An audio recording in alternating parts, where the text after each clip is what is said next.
Hello বন্ধুরা, কেমন আছেন সবাই? আবারও ফিরে আসলাম নতুন একটা ব্লগ নিয়ে, স্পেশাল ব্লগ। তো সবাই ব্লগটা দেখবেন। আর আমি আজকে বানাবো জলপাইয়ের আচার। আর জলপাইগুলো আমি অনেক সুন্দরভাবে কেটে নিছি, দেখেন সব জলপাইগুলো আমি এইভাবে কেটে নিছি। তো আপনারা এইভাবে কেটে নেবেন, তাহলে জলপাইয়ের আচারটা খেতে অনেক ভালো লাগবে। আর আমার তো অনেক প্রিয় জলপাইয়ের আচার। তো চলেন জলপাইয়ের আচার বানাতে কি কি লাগে আপনাদের সাথে শেয়ার করব। আমি জলপাইয়ের জন্য নিয়ে নিয়েছি শসা বাটা, আর নিয়ে নিয়েছি পাঁচফোড়ন, আরো আছে রসুন। রসুনটা আমি একটু ছেঁচা দিয়ে নিছি, কারণ যাতে সুন্দর একটা ফ্লেভার আসে এই জন্য। তো আমি কিভাবে জলপাইটা বানাবো সব কিছু আপনাদের সাথে শেয়ার করবো। আর আছে গরম মশলা। তো চলেন জলপাইয়ের আচারটা আমি কিভাবে তৈরি করি, আপনারা সবাই আমার সাথেই থাকুন, ভিডিওটা দেখবেন।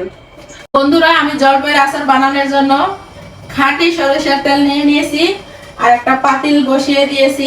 এখন আমি পরিমাণ মতো তেল দিয়ে দিব।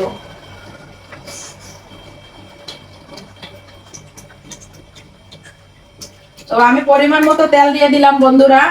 আর আমি কিভাবে জলপাইয়ের আচার বানাই সম্পূর্ণ ভিডিওটা দেখবেন। আর ভালো লাগলে আমার চ্যানেলটা সাবস্ক্রাইব করবেন, আমার সাথেই থাকবেন।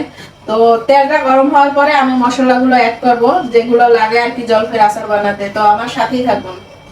তো বন্ধুরা, আমার তেলটা গরম হয়ে গেছে। আমি এখন দিয়ে দিব আস্তা কিছু পাঁচফোড়ন। আর পাঁচফোড়নের সাথে অনেক কিছু আছে। তো আমি এখন মশলাগুলো দিয়ে দিলাম। আর দিয়ে দিব কিছু শুকনো মরিচ। এখন আমি দিয়ে দিব জলপাই।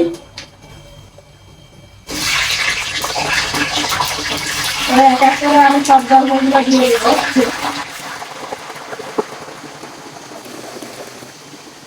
বন্ধুরা, এক এক করে আমি সব জলপাইগুলো দিয়ে দিলাম। জলপাইগুলো হালকা ভেজে নিব, তারপরে আমি সব মশলা অ্যাড করবো। এখনো যে মশলাগুলো বাকি আছে আমি জলপাই কালারটা চেঞ্জ হলে পরে দিয়ে দিব। তো আমি এখন একটু নাড়াচাড়া করে দিব। তো বন্ধুরা দেখেন, আমি জলপাইটা অনেক সুন্দরভাবে ভেজে নিছি তেলের সাথে। তো কালারটা অনেক সুন্দর করে চেঞ্জ করে নিছি। তো এখন আমি এক এক করে সব মশলা দিয়ে দিব। এখন আমি দিয়ে দিব রসুন। তো রসুনটা দিয়ে একটু ভেজে নেওয়ার পরে আবার আমি মশলা অ্যাড করব। তো আমার সাথেই থাকুন। তো বন্ধুরা, আমি এখন দিয়ে দিব সরষে বাটা। আমি সরষে বাটাটা দিয়ে দিলাম।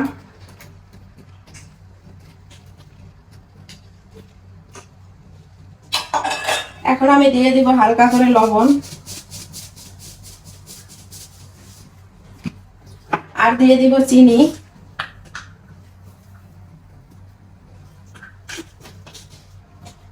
আর দিয়ে দিব আমি ভেজে রাখছিলাম গরম মশলা পাঁচফোড়ন। তো আমি পাঁচফোড়নটা দিয়ে দিলাম। তো আমার সব মশলা দেওয়া শেষ। এখন আমি ভালোভাবে মিশিয়ে নিব সবকিছুর সাথে।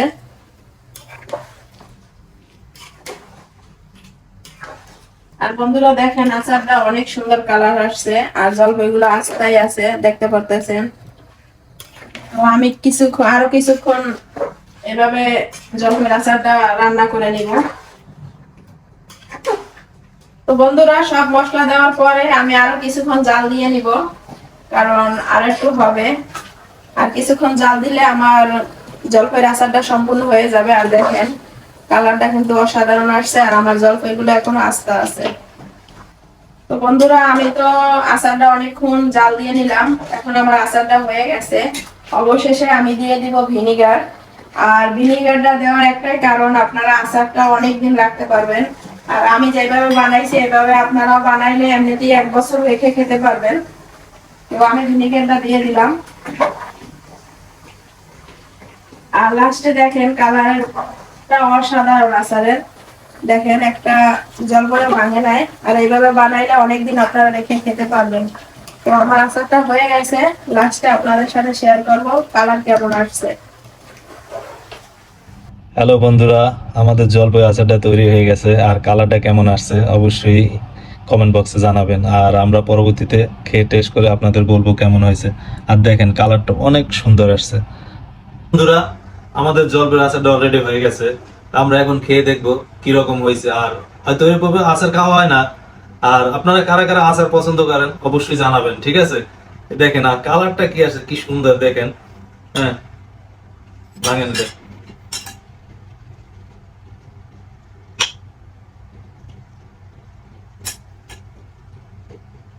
এই দেখেন একদম গলে গেছে, নরম। আর খেয়ে দেখবো কেমন হয়। আর আপনারা কমেন্ট বক্সে অবশ্যই জানাবেন আর কালারটা কেমন আসছে, আর কে কে খেতে পছন্দ করেন। কালার দেখে স্বাদ। হ্যাঁ খুবই টেস্ট হয়েছে আর খুবই ভালো লাগতেছে, আর মেলা দিন পরে খাইলাম। আর আমাদের চ্যানেলটা সবাই সাবস্ক্রাইব করবেন, আর ভিডিওটা প্রথম থেকে সেই লাস্ট টক, পর্যন্ত সেই দেখবেন। টক, সেই টক। সবাই ভালো থাকবেন, সুস্থ থাকবেন।